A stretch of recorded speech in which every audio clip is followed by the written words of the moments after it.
So we are on a road trip. Supposed to be we're going to Rizal only. Now we're gonna end up in Sikud. And look what happens. We have, company at the back. They're preparing for the big rain. Hello! They're getting ready. Hi guys! They're smiling. They're smiling. You're on video. Handa na kayo maging basang sisiw. Okay, handa na sila, handa. Okay, ilagay natin ito sa YouTube, guys.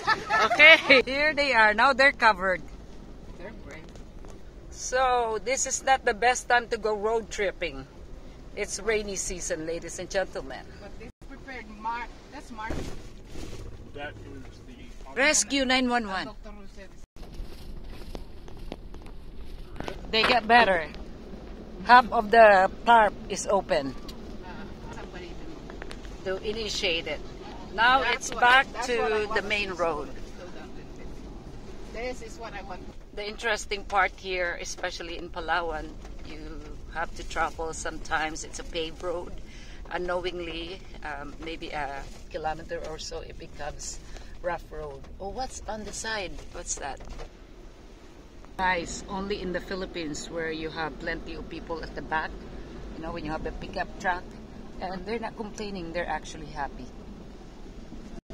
My first time going to Rizal, past Rizal, it will be Sikud that we are targeting. Oh, it's not clear, but yeah. Very high caliber homes. Of course, only in the Philippines where they cut the road one way without warning peoples. This is a common view in the Philippines where you have big rivers. Right now, it's really flooding. It's dark.